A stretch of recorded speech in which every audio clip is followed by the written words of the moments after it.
Hello बच्चों, board आबा YouTube channel में आप सभी का स्वागत है।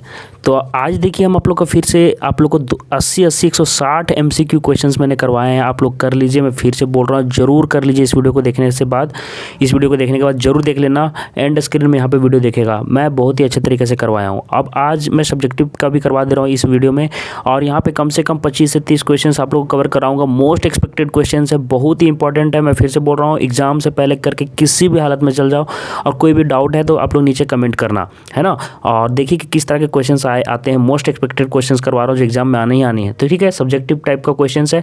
और जो भी अपने दोस्तों से अगर शेयर करना चाहते हैं वीडियो, जरूर शेयर कर दें। ग्रुप डिस्कशन भी कर सकते हैं आप लोग, तो वीडियो को शेयर कर दें अपने दोस्तों को। और नए जो चैनल से जुड़े हुए हैं, चैनल को सब्सक्राइब कर लीजिएगा, जरूर से सब्सक्राइब कर लीजिएगा। ठीक है, तो चलिए हम लोग सीधे देखते हैं कि किस तरह के क्वेश्चन आ सकते हैं और कैसे सॉल्यूशन आप लोग को लिखना है। देखिए, ये सारे क्वेश्चन बहुत इंपॉर्टेंट है, ध्यान से देखिएगा। समतल दर्पण से बनने वाले प्रतिबिंब की विशेषताएं लिखने। तो समतल दर्पण से जितनी दूरी पर वस्तु रहता है उतनी दूर पर क्या बनता है, उसका प्रतिबिंब बनता है। तो वही लिखा हुआ है, जितने वस्तु पर वो उसका बिंब भी उतना ही पीछे बनता है, वही लिखा हुआ है। समतल दर्पण में किसी वस्तु के पूरे बिंब के देखने के लिए दर्पण के आकार का उसमें आधा होना आवश्यक है। ठीक है, इससे ये भी लिख सकते हैं कि समतल दर्पण में आभासी भी प्रतिबिंब बनता है। याद रखिएगा, आभासी और सीधा, याद रखिएगा, आभासी, सीधा और वस्तु के साइज के बराबर, ये तीनों चीज़ याद रखिएगा, वस्तु के साइज के बराबर। ठीक है, ये प्रतिबिंब का गुण होता है। ये क्वेश्चन आएगा तो जरूर आएगा आंसर, तो लिख दीजिएगा। सेकंड क्वेश्चन देखिए, हमको जो इंपॉर्टेंट लग रहा है वही क्वेश्चंस करवा दे रहा हूँ। अवतल दर्पणों का उपयोग लिखने आ सकता है। तो अवतल दर्पण के निम्न उपयोग हैं। बड़े आकार के अवतल दर्पण का उपयोग क्या किया जाता है, ऊर्जा के लिए किया जाता है। आप लोगों को पढ़ा होगा, सोलर कुकर के रूप में किया जाता है ना। हाँ, सौर ऊर्जा को एक जगह पे केंद्रित करके सौर ऊर्जा का उपयोग करने के लिए किया जाता है। इनका उपयोग हेडलाइट्स, लैंपो, सर्च लाइट, टॉर्च में किया जाता है। सेविंग दर्पणों में भी इनका इस्तेमाल किया जाता है, ताकि क्या हो, हमारे जो सेविंग के लिए जो बाल हैं वो बड़े दिखे और हम लोग को दिक्कत ना हो। फिर आगे देखिए क्या है कि दंत चिकित्सक तथा विशेषज्ञ रोगी भी इसका उपयोग करते हैं। तो ये आपको मैंने बता दिया। तो ये दो क्वेश्चंस इंपॉर्टेंट है। और देखिए कौन कौन से इंपॉर्टेंट क्वेश्चन है, जो मुझे इंपॉर्टेंट क्वेश्चंस लग रहा है वो करवा दे रहा हूँ। प्रकाश का अपवर्तन क्या है, ध्यान से बोल रहा हूँ, मैं फिर से बोल रहा हूँ, बहुत इंपॉर्टेंट क्वेश्चन मैंने छाट के यहाँ पे किया एक जगह। प्रकाश का अपवर्तन, इनके नियम लिखने आ सकता है, बहुत इंपॉर्टेंट क्वेश्चन है। तो देखिए, प्रकाश का अपवर्तन के दो नियम है। क्या होते हैं कि आपतित किरण, अपवर्तित किरण और आपतन बिंदु, याद रखिएगा। और अभिलंब, आपतन बिंदु पर अभिलंब। क्या होता है ना कि आपतित किरण, जैसे ऐसे आप लोग पढ़े होंगे ये वाला, कि ऐसे करके आप लोग का तल रहता है आपतित किरण, है ना, अपवर्तित किरण और आपतन बिंदु पर डाला गया अभिलंब, ये ऐसा वाला, तीनों आप लोग का एक ही तल में होता है। ये बहुत इंपॉर्टेंट है। फिर देखिए, जब एक ही रंग के प्रकाश की किरणें किन्हीं दो माध्यमों की सीमा पर तिरछी आपतित होती है तो आपतन कोण की ज्या, याद रखिएगा, आपतन कोण का ज्या और अपवर्तन कोण की ज्या का अनुपात एक नियतांक आता है, जिसे स्नेल का नियम कहते हैं। अगर स्नेल का भी नियम आ जाएगा ना तो ये जरूर लिख देना, है ना, कि आपतन कोण की ज्या और अपवर्तन कोण की ज्या का अनुपात एक नियतांक आता है। ठीक है, चलिए, बहुत इंपॉर्टेंट क्वेश्चन है वो वाला। चलिए, और जो हमको इंपॉर्टेंट लग रहा है मैं वही करवा दे रहा हूँ आप लोग को। ठीक है, उत्तल लेंस के दो अगर उपयोग आएगा तो ये आप लोग को ऑब्जेक्टिव में भी काम देगा और सब्जेक्टिव में भी काम देगा, अगर लघु में आएगा तो। ठीक है, दो उपयोग है। नेत्र से दूर दृष्टि दोष को हटाने में, सुधारने में काम आता है। याद रखिए, दूर दृष्टि को हटाने में उत्तल लेंस का, और निकट दृष्टि दोष को में अवतल लेंस को, याद रखना ये सारी चीज़। छपाई के छोटे छोटे अक्षरों को पढ़ने में भी इनका उपयोग होता है। चलिए नेक्स्ट देखिए, प्रकाश का परावर्तन किसे कहते हैं, इनके नियमों को लिखे। या तो परावर्तन का नियम आ सकता है या तो फिर अपवर्तन का नियम आएगा, इसलिए दोनों क्वेश्चन करवा दे रहा हूँ। जब प्रकाश किसी पॉलिश की हुई चमकदार सतह पर पड़ता है तो एक सुनिश्चित दिशा में विस्तारित हो जाता है। किसी पॉलिश की हुई सतह से प्रकाश का एक सुनिश्चित दिशा में दिशा जो परिवर्तन होता है उसी को हम लोग क्या कहते हैं, परावर्तन कहते हैं। इसके दो नियम क्या है कि आपतित किरण आपतन बिंदु पर अभिलंब, और परावर्तित किरण, वहाँ पे क्या था अपवर्तित किरण, यहाँ पे परावर्तित किरण सिर्फ लिखना रहेगा। तीनों एक ही तल में होता है। और वहाँ पे क्या होता है, परावर्तन कोण और आपतन कोण और परावर्तन कोण दोनों बराबर होता है। वहाँ क्या था कि आपतन कोण की ज्या और परावर्तन कोण की ज्या आप लोगों को क्या बताया था, और उसका एक नियतांक आता है, वो आपको मैंने वहाँ पे बताया था। यहाँ दोनों बराबर होंगे। चलिए, और क्वेश्चन देखिए कौन सा इंपॉर्टेंट है। अवतल दर्पण और उत्तल दर्पण में अंतर लिखने के लिए आ सकता है, ये भी इंपॉर्टेंट क्वेश्चन है। तो देखिए कैसे, आप दोनों में अंतर क्या है। इसमें परावर्तन करने वाला जो सतह रहता है वो धंसा हुआ रहता है, इसमें क्या रहता है, बाहर उभरा हुआ रहता है। शॉर्टकट में बताते जा रहा हूँ, याद करते जाइए। इसमें वास्तविक और आभासी दोनों प्रकार के प्रतिबिंब बनते हैं। किसमें, अवतल में। इसमें सिर्फ और सिर्फ आभासी बनता है, याद रखना ये सारी चीज़। आज में देखिए, मैं फिर से बता दे रहा हूँ बच्चों, प्रतिबिंब की प्रकृति याद रखो, बहुत ज़रूरी है लेंस और दर्पण में। ठीक है, इसमें अभी बाकी चैप्टर्स का भी करवा रहा हूँ, ध्यान से देखते चलो। इसमें प्रतिबिंब उल्टा और सीधा दोनों बनता है। इसमें सिर्फ और सिर्फ सीधा बनेगा, क्योंकि आभासी जो प्रतिबिंब होता है सीधा बनता है। आगे देखिए, इसमें प्रतिबिंब बड़ा छोटा वस्तु के आकार का तीनों प्रकार का बनता है, इसमें प्रतिबिंब छोटा बनता है। ये सारी चीज़ याद रखोगे आप लोग। ठीक है, चलिए, अब ये देखिए, ये क्वेश्चन भी इंपॉर्टेंट है कि अवतल लेंस और उत्तल लेंस में क्या अंतर है। अभी मैंने दर्पण में बताया। देखिए, उत्तल लेंस क्या होता है, बीच में मोटा होता है, इसमें क्या होता है, बीच में पतला होता है, किनारों पे मोटा होता है। ये किनारों पे क्या होता है, पतला होता है, याद रहेगा। ये इस आकार का होता है उत्तल लेंस, और ये इस आकार का होता है, आप लोग देखे होंगे, सॉरी ऐसे दे रहता है, ये हो गया आपका उत्तल लेंस, और ये ऐसे रहता है, इतना तो जानते ही हो आप लोग। इसमें क्या होता है, बड़े अक्षर बड़े आकार के दिखाई देते हैं, अक्षर छोटे आकार के दिखाई देते हैं, ठीक है, याद रखिएगा। प्रकाश की किरणों को एक बिंदु पर केंद्रित कर सकता है, ये बिखेर देता है, इसको क्या बोलते हैं, इसको अभिसारी लेंस कहते हैं, है ना, इसको अभिसारी लेंस कहते हैं, और इसको अपसारी लेंस, ये भी याद रखिएगा, इसको अपसारी और इसको अभिसारी, ठीक है, अभिसारी इधर से होगा, ठीक है। चलिए और क्या देखते हैं, वस्तु का प्रतिबिंब वास्तविक, आभासी तथा उल्टा बनता है, वस्तु का प्रतिबिंब आभासी तथा सीधा बनता है। और देखो क्या है कि लेंस को बाईं तरफ हिलाएं तो प्रतिबिंब दाईं तरफ गति करता है, लेंस को बाईं तरफ गति करें, हिलाएं तो प्रतिबिंब भी दाईं तरफ हटेगा, ठीक है, बाईं तरफ हटेगा। इसमें फोकस दूरी धनात्मक होती है, इसमें फोकस दूरी ऋणात्मक होती है, जो कि मैंने ऑब्जेक्टिव वाला क्लास में आप लोग को बता दिया है, बहुत इंपॉर्टेंट चीज़ मैंने आपको बता दिया था। अब चलिए नेक्स्ट क्वेश्चन देखिए किस तरह से आता है, दूरदृष्टि दोष से आपका क्या अभिप्राय है, आप लोग निकट दृष्टि दोष भी देख लेना, ठीक है, और इसका निवारण हम लोग किस प्रकार से करते हैं, ये क्वेश्चन आ सकता है। तो इस दृष्टि दोष में नेत्र निकट की वस्तु को स्पष्ट नहीं देख पाता है, याद रखिएगा, दूरदृष्टि दोष में सामने का चीज़ नहीं देख पाता है, इस स्थिति में प्रतिबिंब दृष्टि पटल के पीछे बन जाता है, दीर्घ दृष्टि के लिए एक निकट बिंदु होता है। तो इस दोष का निवारण हम कैसे करेंगे, इस दोष का निवारण हम उत्तल लेंस की मदद से करेंगे, है ना, ताकि क्या हो, निकट की चीज़ें हमें स्पष्ट दिखाई देने लगे, ठीक है। इसका चित्र भी बना दीजिएगा आप लोग अगर आएगा एग्जाम में तो।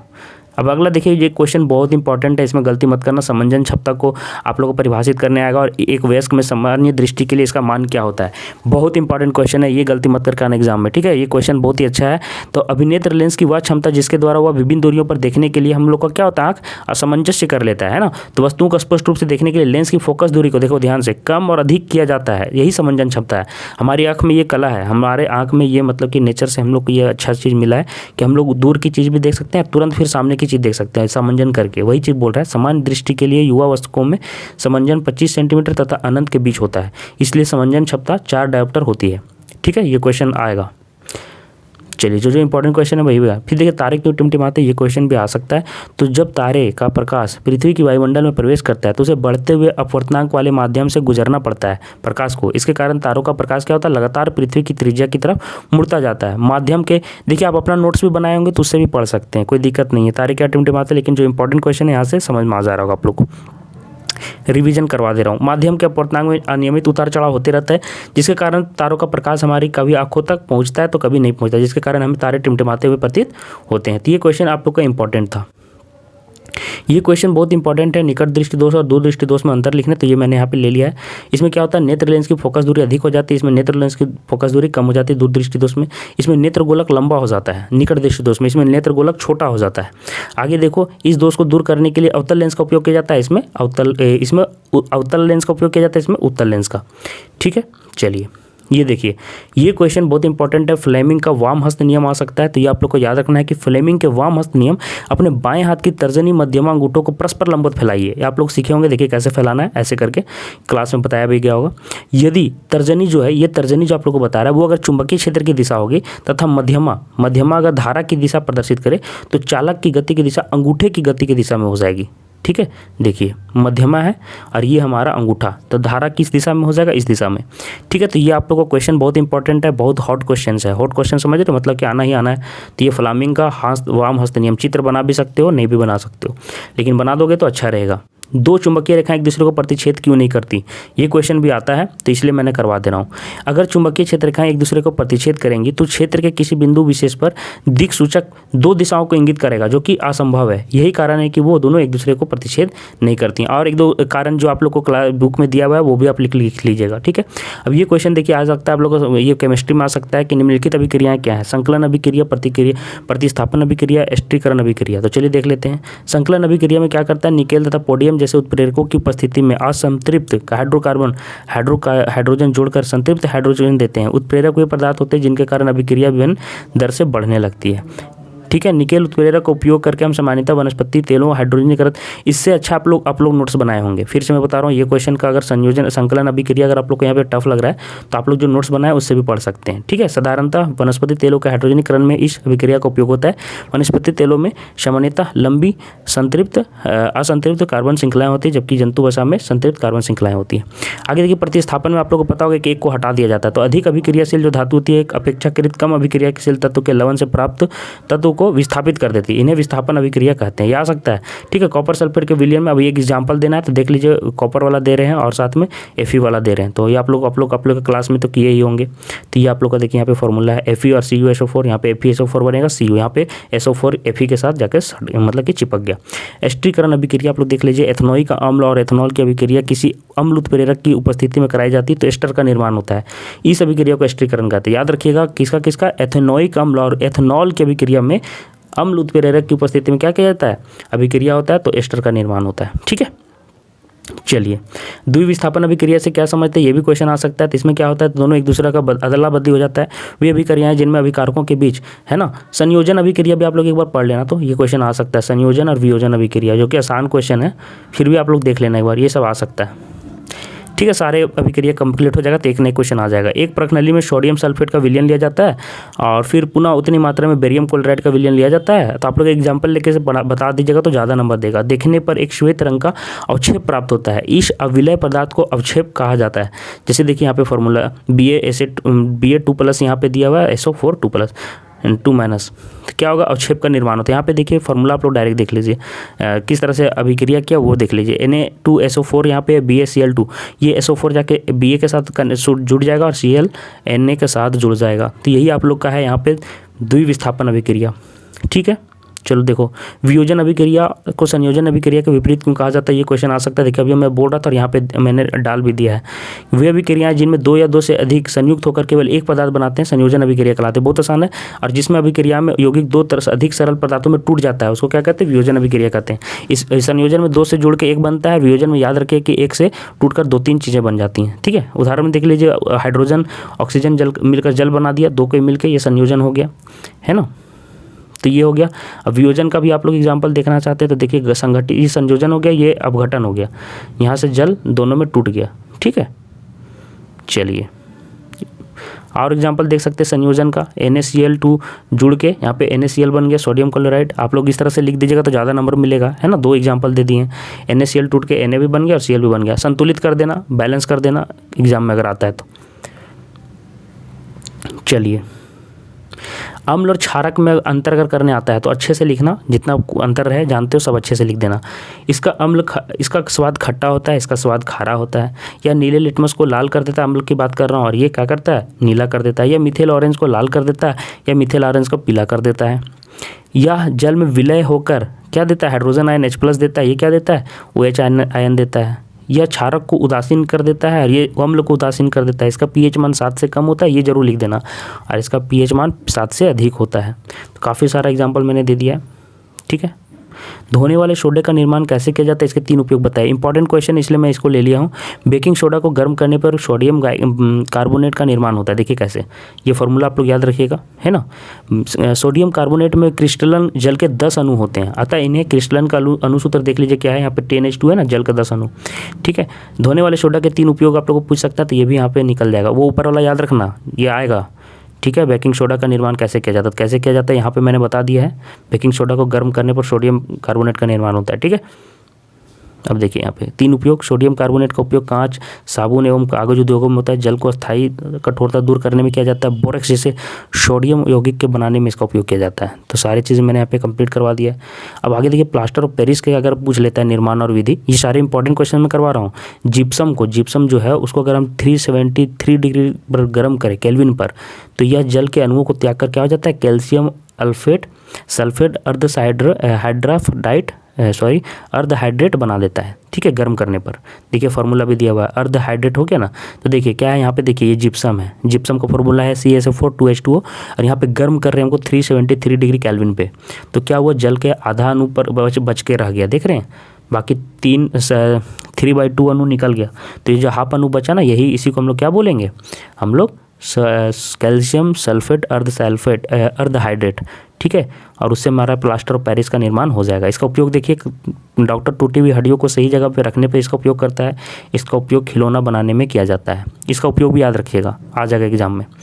चलिए देखिए, समजातीय श्रेणी किसे कहते हैं, ये कार्बन वाला चैप्टर से है और इसमें आप लोग को कन्फ्यूजन नहीं होना चाहिए, ये सारा चीज़ कर लीजिए अच्छे से।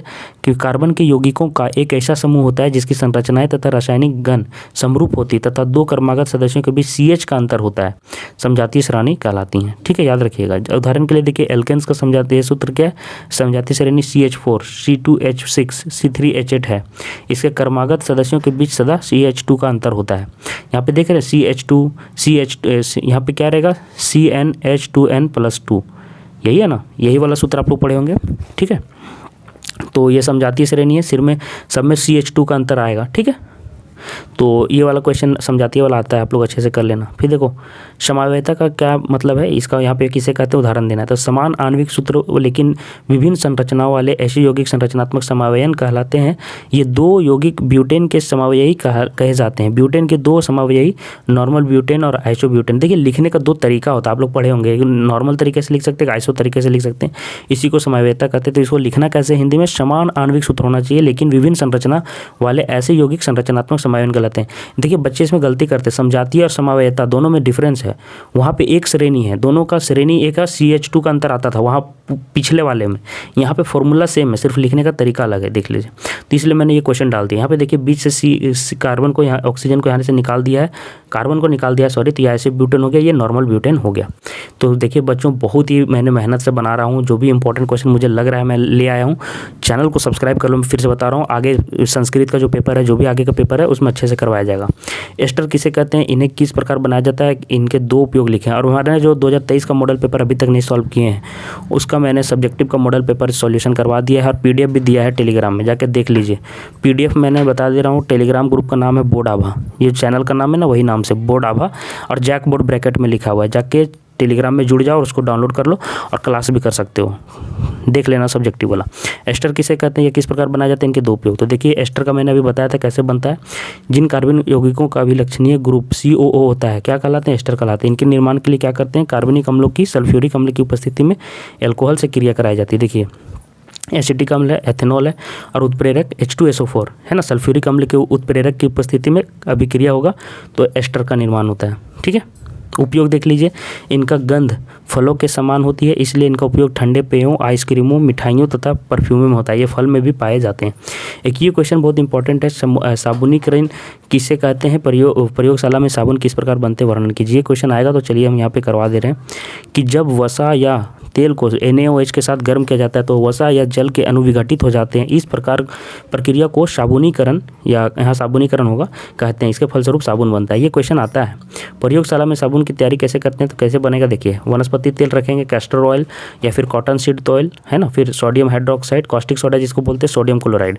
ठीक है, उसके बाद देखिए विधि आप लोग पढ़ लेना एक बार। ठीक है, बीकर में लेते हैं और उसके बाद क्या क्या करते हैं, ये क्वेश्चन आ सकता है। ठीक है, चलिए, विधि के बाद ये वाला चित्र जरूर बना देना, ये चित्र बहुत इंपॉर्टेंट है, याद रखिएगा। आप लोग पढ़े होंगे कि कहाँ पे जल भाग है, कहाँ पे हाइड्रोजन श्रृंखला है, साबुन का मिसाइल है। ये पूछता है कि साबुनीकरण या साबुन का मिसाइल कैसे बनता है, तो ये वाला फिगर जरूर बना देना याद से। ठीक है, नंबर मिलता है, अच्छा मिलता है। तो देखिए गाइज, इस तरह से मैंने आप लोग को बच्चों पूरा कंप्लीट करवा दिया है। कम से कम तो 25-30 क्वेश्चन मैंने कंप्लीट करवा दिया है सब्जेक्टिव में जल्दी से। तो आगे का मैं कोशिश करूंगा कि फिर 20-25 क्वेश्चन और करवा दूं ताकि पूरा आपका साइंस का पेपर ही कंप्लीट हो जाए। ठीक है, इंपॉर्टेंट क्वेश्चन वाला सीरीज़। तो चैनल से बने रहिए, मतलब कि 2-4 घंटे के बाद वो भी अपलोड कर दिया जाएगा। तो वीडियो को शेयर जरूर कीजिएगा। ठीक है, और जो मैंने बोला था ना कि बाकी ऑब्जेक्टिव वाले जो क्वेश्चन नहीं देखेंगे 160 हमारे चैनल में ही देख लीजिए। वीडियो के लास्ट में दिख रहा होगा दोनों साइड, उसको देख लीजिए, ज़रूर से देख लीजिए, आपको जो दिख रहा है। ठीक है, धन्यवाद।